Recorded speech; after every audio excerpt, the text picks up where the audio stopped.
আমি তুলনামূলক বেশি হতাশ। একজন এমপি বলছিলেন যে আরো 100 বছরে বাংলাদেশে গণ অভ্যুত্থান হবে কিনা সন্দেহ, আরো আগে হবে, 2 বছর পর পর হবে। আয়নাঘর হয়নি কেন?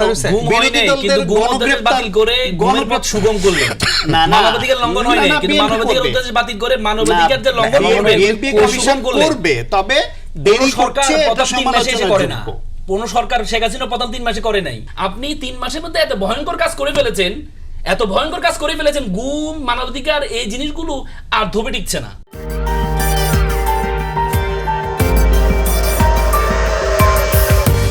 আমরা সবসময় বলি দুদককে আমরা স্বাধীন করতে চাই, কারণ দুদক প্রধানমন্ত্রীর অধীনে।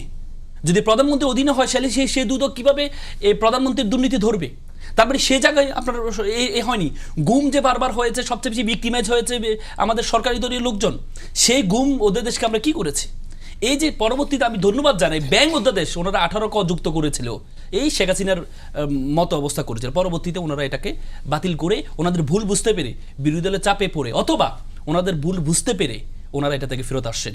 কিন্তু ব্যাপার হচ্ছে জুলাই সংস্কার আপনি একটু রাখেন 31 দফা, যে 31 দফাটা বিএনপি 2023 সালে হোটেল ওয়েস্টিনে পুরো সকল মিডিয়া, পৃথিবীর সকল মানে আন্তর্জাতিক মিডিয়া এবং জাতীয় মিডিয়ার সামনে প্রকাশ করেছে।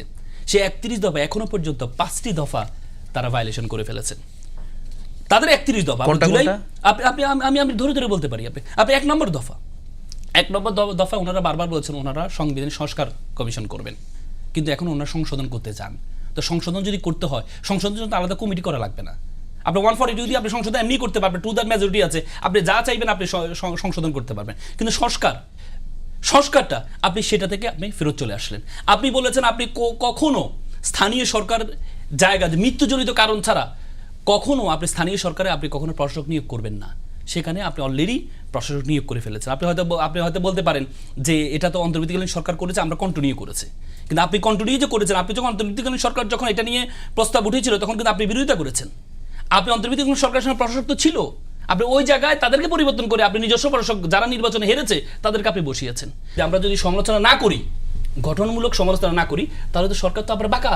শেখ হাসিনা পিছনে মূল কারণ ছিল তার কেউ সমালোচনা করে নেই, যে রাজা কখনো ভুল করে না। শেখ হাসিনা আপনি যা বলবেন সব ওকে, কিন্তু আমরা তো চাই না। আমরা চাই তারেক রহমান সাহেবের মতো ব্যক্তি, তাকে আমরা বিভিন্ন জায়গায় যেখানে যেখানে ভুল হবে সেখানে আমরা ধরিয়ে দিব। আমরা যদি ধরিয়ে দিতে পারি আমরা মূল শুভাঙ্গী হব, আর যদি ধরিয়ে দিতে না দিতে পারি তাহলে তেলবাজি করব, আবার তারেক রহমান সাহেব শেখ হাসিনার মতো সরে দিকে চলে যাবেন। আমি তুলনামূলক বেশি হতাশ এবং তুলনামূলক বেশি আশাবাদী। হতাশ হচ্ছে আমি গত 5 মাসে সরকার গঠনের সময়টা আমি বাদ দিলাম। আমি জুলাইয়ের পরে, যেহেতু জুলাইয়ের রাজনীতি নিয়ে কথা হচ্ছে, জুলাইয়ের পরের কথা বলি। এটা এমন না যে গণ অভ্যুত্থানটা হয়েছে এবং এর পরে আমরা যে পরিবর্তনগুলো, রাষ্ট্র সংস্কারের যে পরিবর্তনগুলো আমরা চেয়েছি, এবং 5 আগস্টের পরে যে আলোচনা বাংলাদেশে সবচেয়ে বেশি ছিল এই সংস্কারের বিষয়টা, এটা যে এই 24-এর পরে নতুন এরকম কিন্তু না। সেই 3 জোটের রূপরেখা থেকে জুলাই সনদ, থিংস রিমেইনড আনচেঞ্জড। সো এইখানে হচ্ছে হতাশার জায়গাটা। আমি 5 মাসের সরকারকে কিন্তু ওভাবে কাঠগড়ায় উঠানোর জন্য এখনো রাজি না।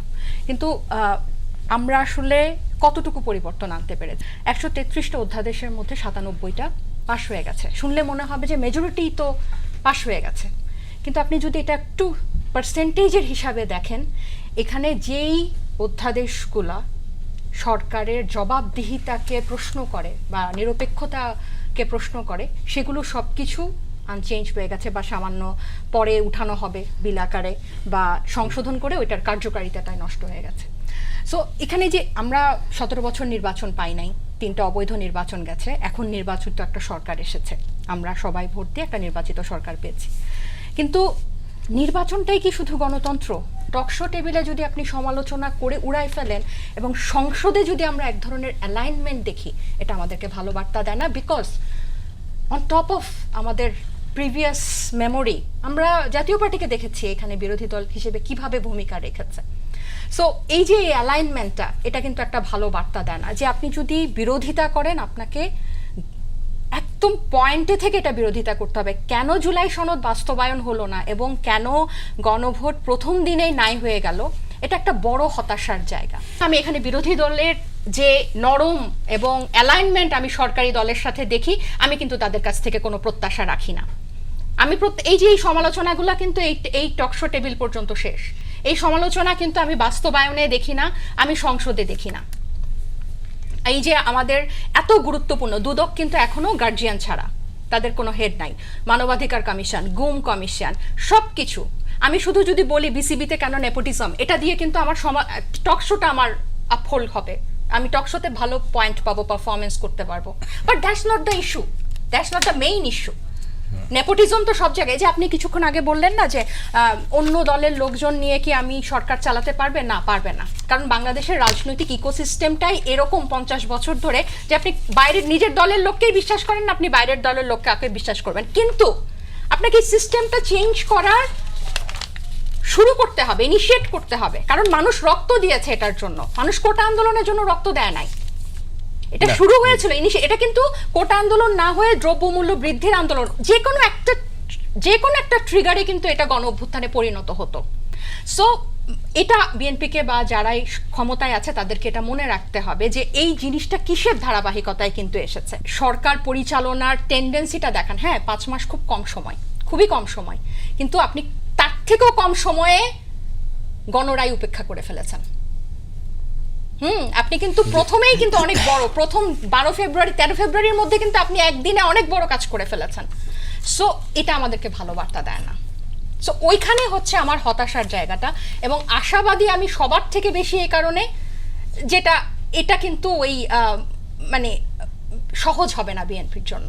এটা কিন্তু শুধু মুখের সমালোচনা বা মুখের বাধাতে থাকবে না। গতকাল একজন এমপি বলছিলেন যে আরো 100 বছরে বাংলাদেশে গণ অভ্যুত্থান হবে কিনা সন্দেহ, আরো আগে হবে, 2 বছর পর পর হবে, হয়তো এটার ব্যাপ্তি এরকম থাকবে না।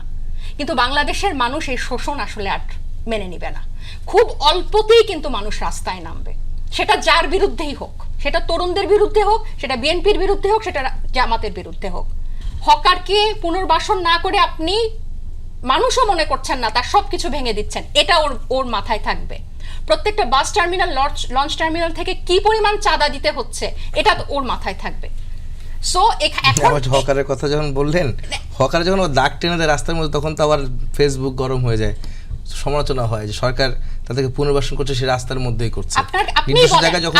শান্ত ভাই, এটা না আমি শেষ করি। আপনার কি বলেন, আপনি নিশ্চয়ই দাগ টানার ছবি দেখেছেন? হ্যাঁ, এটা নিয়ে বেশ সমালোচনা হয়েছে। না সমালোচনা না, আপনি কি ওই ভিডিও ফুটেজ বা ছবিটা দেখেছেন যে যেখানে দাগ টেনে টেনে ওই ট্রলিগুলা বসাচ্ছে? এটা কোনো মানে কি বলবো, মানে কোনো টেকসই হকার পুনর্বাসনের পন্থা হতেই পারে না। যে আপনি চক দিয়ে, এটা বাচ্চাদের মতো, এটা চক দিয়ে আপনি দাগ টেনে দিবেন, ওখানে সে তার ট্রলি রাখবে। আমি কিন্তু বলছি না যে আপনি 5 মাসে বা 5 বছরেও বাংলাদেশ উল্টাই দিবেন, কিন্তু আমি ওই সিমটমগুলা কোনো কিছু দেখছি না। এবং আশাবাদী আমি যেটা বললাম এই কারণে যে জুলাইয়ের পরে এত বড় একটা পুরা প্রজন্ম এই জুলাই বেঁচে থাকবে, জল করবে, এবং এটার সবচেয়ে বেশি সাইড ইফেক্ট বা এটার বাধার মুখে পড়বে কিন্তু বিএনপির মুক্তিযুদ্ধ নিয়ে অ্যালার্জি নাই বলে মুক্তিযুদ্ধের মাধ্যমে অর্জিত যে সংবিধান সেটা নিয়েও অ্যালার্জি নাই। ওইটা 17 বার পরিবর্তন হয়েছে, দরকার হয় আরো 17 বার পরিবর্তন হবে, অগ্রহণযোগ্যগুলো বাদ হবে। কিন্তু জামায়াতের যেহেতু ওই 71 নিয়ে, মুক্তিযুদ্ধ নিয়ে অ্যালার্জি আছে, সুতরাং এন্টি হিস্টামিন দিয়ে তো এই অ্যালার্জি বন্ধ করা যাবে না। তাদের কাছে এন্টি হিস্টামিন একটাই, ওই সংবিধান ফেলে দিতে হবে। শাসকের পরিবর্তন হলো, শাসন পরিবর্তন হয়নি।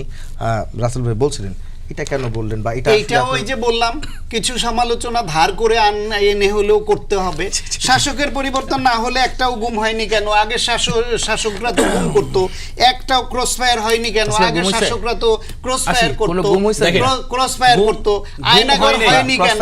বিরোধী দলদের বাতিল করে গণপথ সুগম করলেন, মানবাধিকার লঙ্ঘন হয়নি, কিন্তু মানবাধিকার উদ্দেশ্যে বাতিল করে মানবাধিকার যে লঙ্ঘন করবে, তবে দেরি করছে, এটা সমালোচনা করে না। কোনো সরকার শেখ হাসিনা প্রথম 3 মাসে করে নাই, প্রথম 3 বছরও করে নাই। কিন্তু একটা ব্যাপার হচ্ছে, আপনি যখন ঘুমোদ্দেশ বাতিলের মাধ্যমে ঘুমের পথটাকে সুগম করে দিলেন, আপনি যখন মানবাধিকার অধ্যাদেশ বাতিল করলেন, তখন মানবাধিকার যে আপনি লঙ্ঘন করবেন এই পথকে সুগম করে দিলেন। তার মানে ভবিষ্যতে আপনি লঙ্ঘন করবেন, কারণ আপনার তো সিম্পটম দেখা যাচ্ছে তো আপনার মধ্যে।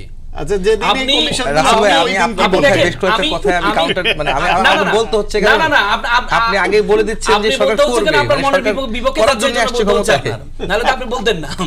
তার মানে আপনি গুম করেন নাই, ঠিক আছে মানলাম, মানবাধিকার লঙ্ঘন করেন নাই, আপনি সাংবিধানিক কোনো, আপনি এই যে সভা সমাবেশের কোনো অধিকার আপনি লঙ্ঘন করেন নাই, কিন্তু আপনি তো মূল জায়গায় হাত দিয়েছেন। এই যে তাসুব একটু আগে বললো যে আপনি যে বাংলাদেশে 2বার গণঅভ্যুত্থান হয়েছে স্বাধীনতার পরে, 2বার গণঅভ্যুত্থানের বেনিফিশিয়ারি বিএনপি। প্রথম গণঅভ্যুত্থান 3 জোটের রূপরেখা, সেই 3 জোটের রূপরেখার মধ্যে একটা ছিল তত্ত্বাবধায়ক সরকার যুক্ত করা, এবং দ্বিতীয়টা ছিল নির্বাহী বিভাগ থেকে বিচার বিভাগ আলাদা করা। সে বিএনপি ক্ষমতা আসার পরে 91 পরে ক্ষমতা আসার পরে এটাকে অস্বীকার করেছেন। এবারও ওনারা ক্ষমতা আসার পর আপনি দেখেন সচিবালয়, এটা ওনাদের 31 দফা ছিল যে সচিবালয় প্রতিষ্ঠা করবেন, এই সুপ্রিম কোর্টের সচিবালয়, সে সচিবালয়টা অন্তর্বর্তীকালীন সরকার প্রতিষ্ঠা করেছেন, প্রতিষ্ঠিত জিনিস, বিল্ডিং স্ট্রাকচার জনবল নিয়োগ দিয়েছেন। সেই সচিবালয়কে ওনারা 7 দিন আগে যে ইশতেহার দিয়েছে, সেই ইশতেহারে বলেছেন এটাকে শক্তিশালী করবেন। শক্তিশালী তো দূরের কথা, ওনারা এটাকে বাতিল করে দিলেন। ওটা বলেছে তো, এটা আলোচনা হবে, আলোচনা হবে। আপনি যখন ব্যাংকের অধ্যাদেশটা আপনি নিয়ে আসলেন, তখন তো আলোচনা করে আনেন, 18 ক যুক্ত করেছেন না আপনি। আপনি অধ্যাদেশটা আপনি তো এটা তো তৈরি করে ফেলেছেন, জনবল নিয়োগ দিয়ে দিয়েছেন, এরপর আপনি কেন বাতিল করলেন? আপনি সংশোধন করতেন আস্তে আস্তে, বাতিল করলেন কেন? আপনি তো বাতিল করে দিয়েছেন। তার মানে আপনার মধ্যে, আপনি 3 মাসের মধ্যে এত ভয়ঙ্কর কাজ করে ফেলেছেন, গুম, মানবাধিকার, এই জিনিসগুলো আর ধোপে টিকছে না। বিরোধী দল দেখেন, এই আমার বোনও একটু আগে বলেছেন যে বিরোধী দলীয় মানে এই যে বিরোধী দলের নিয়ে হতাশ। দেখেন বিরোধী দল কি না করেছে। বিরোধী দল যখন গণভোট অস্বীকার করেছেন, এখন থেকে প্রত্যেকটা বিভাগীয় শহরে তারা সমাবেশ করছে, তারা মিছিল করছে, হয়তো হরতাল দিচ্ছে না, কারণ আমরা তো মনে করি বিরোধী দল মানে হরতাল দিবে, আমরা তো মনে করি বিরোধী দল মানে কি অবরোধ দিবে, গাড়ি ভাঙচুর করবে। গাড়ি ভাঙচুর হচ্ছে না কেন?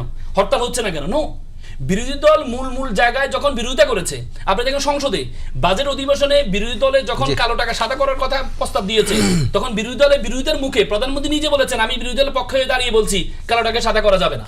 আপনি যখন দোকানের উপরে, মুদি দোকান, যে খুচরা দোকানদার উপর যখন ট্যাক্স আরোপ করেছেন, বিরোধীদের মুখে পড়ে সেটা থেকে সরকার ফেরত এসেছেন। 18 ক যুক্ত করেছেন অধ্যাদেশে, বিরোধীদের মুখে পড়ে সরকার সুবুদ্ধি হয়ে সেটা থেকে ব্যাক এসেছেন। তার মানে বিরোধী দল কি?